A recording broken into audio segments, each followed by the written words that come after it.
शैतानुर्रजीम बिस्मिल्लाहिर्रहमानिर्रहीम। मैं हूं डॉक्टर मोहसिन और ये है माय हेल्थ क्लिनिक। आज हम इस गांव वाले माहौल में हैं और जैसा देश वैसा भेस। तो मुख्तलिफ़ चीज़ों के ऊपर जब जब नज़र पड़ती है तो उसमें मेडिकल एस्पेक्ट्स भी निकलते हैं, तो दिल करता है कि उनका भी बयान किया जाए। जिस तरह कुरान मजीद में भी है कि ज़मीन में घूमो फिरो ताकि हमारी निशानियों को भी पहचान पाओ, और हर चीज़ में एक हिकमत है। ये जो हमारी एक बैक साइड पे है, इसको उर्फ़ आम इसको मुख्तलिफ़ ज़बानों में मुख्तलिफ़ नाम दिया जाता है। एक्चुअल में ये होता है कि जब भी गंदम कटती है, गंदम की फसल काटी जाती है, तो उसके अंदर से जो भूसा बनता है उसको स्टोर कर लिया जाता है। कुछ इलाकों में इसे धड़ कहते हैं, कुछ इलाकों में इसे मुख्तलिफ़ नाम दिए जाते हैं। खैर, ये जो भूसे वाली जगह होती है, क्योंकि इसी तरह से इसको स्टोर किया जाता है और पूरे साल के लिए ये अपनी जो भैंसें हैं या गाय है उसके लिए यूज़ करते हैं। होता ये है कि इसके अंदर अक्सर चूहे वगैरह आके जमा होते हैं और वो वहीं पे अपनी ग्रोथ करते हैं और फिर आगे अपनी जनरेशन को बढ़ाते हैं और बच्चे पैदा करते हैं। एक चीज़ एक ऑब्वियस सी है कि जहाँ पे काकरोच होते हैं वहाँ पे, या जहाँ पे चूहे होते हैं या मेंढक होते हैं, वहाँ पे सांप आते हैं। तो सांप जो हैं वो इनको खाने के लिए आते हैं, क्योंकि सांप की ये फेवरेट ग़िज़ा में से है। तो सांप जब आएंगे तो फिर उसके साथ इंसानों को भी वो काटते हैं। अब बात बहुत ज़रूरी है कि हमारे यहाँ एक बहुत बड़ी तादाद सांप के डसने की वजह से या तो दम दरूद पे जाती है या अस्पतालों में डर के आती है और पता नहीं होता, और बाज़-औक़ात इंतहाई अजीबो गरीब सी वो ट्रीटमेंट की जाती है कि जिससे सांप का डसा हुआ तो बचना था या नहीं, लेकिन और बहुत से मसाइल होना शुरू हो जाते हैं।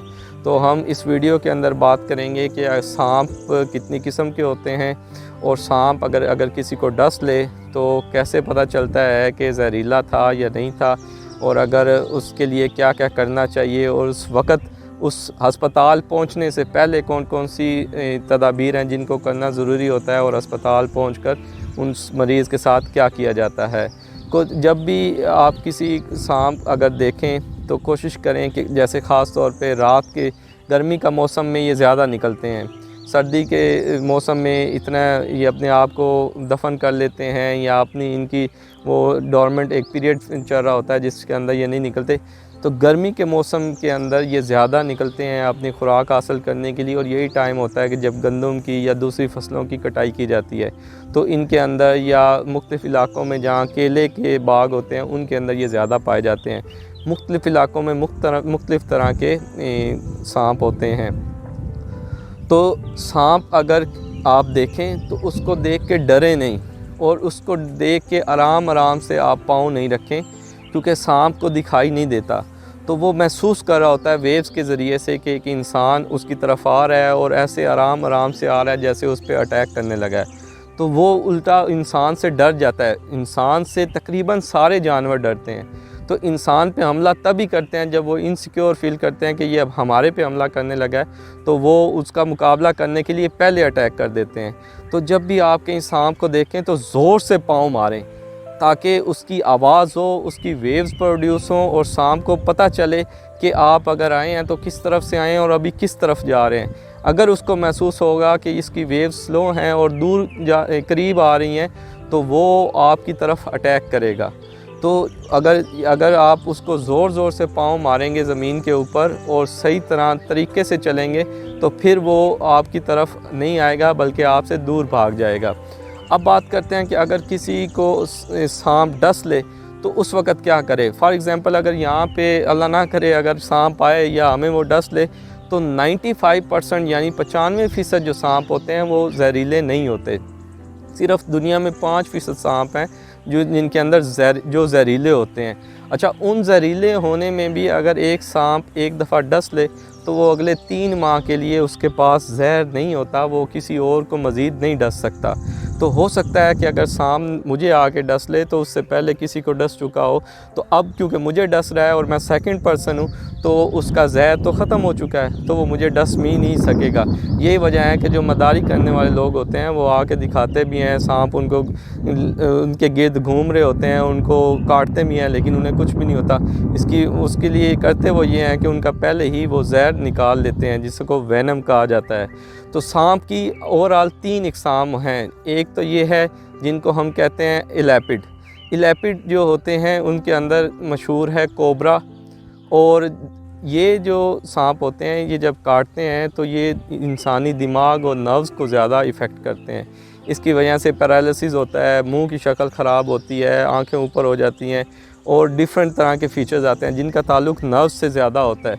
यही वजह है कि कोबरा का एक ख़ास खौफ है जो अवामुन्नास में होता है कि अगर वो फन लहराता हुआ सांप देख लें तो वो ख़तरनाक होता है। यकीनन वो ख़तरनाक होता है क्योंकि वो इतना मौका ही नहीं देता और वो आपके क्योंकि नर्व्स को और माजूरी की तरफ लेके जाता है। दूसरे जो किस्म के सांप हैं वो बड़े खूबसूरत तरह के होते हैं और उनको हम कहते हैं वाइपर्स। ये वाइपर एक फैमिली है।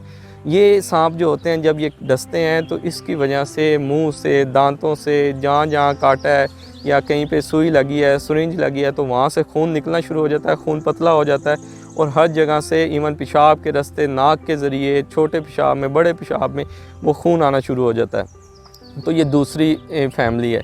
तीसरी फैमिली जो है वो सी स्नैक्स होते हैं जो पानी में पाए जाते हैं, जो दरियाओं में पाए जाते हैं, वो अलग हैं, लेकिन वो बहुत कम हैं और उनमें भी एक कम तादाद है जो जहरीली होती है।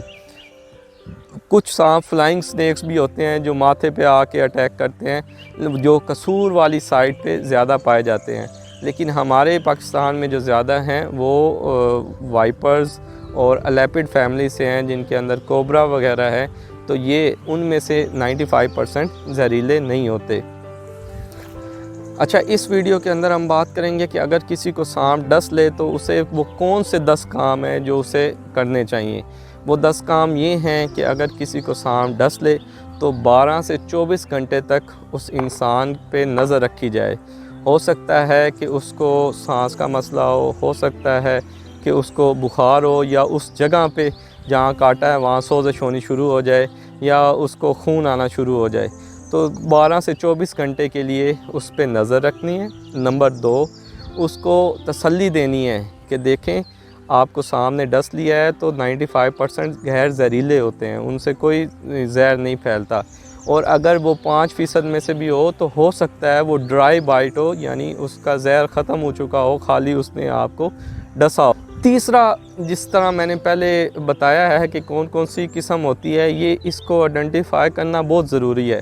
जब भी आप सांप को आपको डस चुका हो आप देखें तो उसको आइडेंटिफाई करें, उसकी अलामात देख लें कि वो कौन सा था। अगर उसको आपने मारा है तो कोशिश करें उसकी तस्वीर बना लें, या वो अस्पताल में जब आएँ तो डॉक्टर को ज़रूर दिखाएं कि ये वाला सांप था, क्योंकि स्नैक की टाइप्स की वजह से ट्रीटमेंट भी चेंज हो जाती है कि हर सांप की अलग ट्रीटमेंट है क्योंकि उनके मसाइल अलग हैं। चौथा ये है कि जिस जगह पे ज़्यादातर ये खुली जगहों पे काटता है, जैसे टांगें नंगी हो या बाजू नंगे हो या मुंह पे हो, तो कोशिश करें कि अगर खेतों में जा रहे हैं तो लॉन्ग शूज़ पहने ताकि वो आपको ना डस पाए। लेकिन अगर आपको डस लिया है तो फिर उस जगह को आप कोशिश करें, फॉर एग्ज़ाम्पल अगर उसको इस टांग पे काटा है तो इस टांग को आप कम हरकत दें बनिस्बत इसके, क्योंकि इस पे काटा हुआ है, जितनी ज़्यादा हरकत देंगे उतनी ही मूवमेंट से वो ज़्यादा उसमें ब्लड सप्लाई होगी तो वो जहर पूरे जिस्म में तेज़ी से फैल जाएगा। एक तरीका ये किया जाता है कि फ़ौरन अपनी टांग के गिर्द एक ज़ोर से रस्सी बांध दी जाती है या कोई भी चीज़ दुपट्टा वगैरह बांध दिया जाता है ताकि वो खून रुक जाए। इसमें मकसद खून रोकना नहीं होता बल्कि इसके अंदर जो है वो लिम्फेटिक ड्रेनेज को स्टॉप करना होता है। उसके लिए बेहतरीन तरीका है कि एक पट्टी लें और अपने पाँव से शुरू करते हुए ऊपर तक जहाँ तक काटा है उससे 10 सेंटीमीटर तक एटलीस्ट, ताकि ये है कि वो जहर जहाँ तक है वो वहीं पे रहे और आप अस्पताल जा सकें। अगर वो ज़्यादा टाइट बांध देंगे, होता ये है कि कुछ लोग ज़्यादा टाइट बांध देते हैं और खून की सप्लाई कम हो जाती है। खून की सप्लाई जब कम होती है तो आगे वाली जो उंगलियां, अंगूठे वगैरह हैं वो नीले हो जाते हैं। अस्पताल पहुंचते पहुंचते 1 घंटे का वक्त दरकार होता है अगर खून की सप्लाई कम हो जाए। होता यह है कि जब मरीज़ों को लेकर अस्पताल पहुंचते हैं तो वो नीले और फिर काले हो चुके होते हैं। सांप तो जहरीला नहीं था, लेकिन वो जो आपने ट्रीटमेंट दी उसकी वजह से अब उस बेचारे की टांग काटना पड़ जाती है।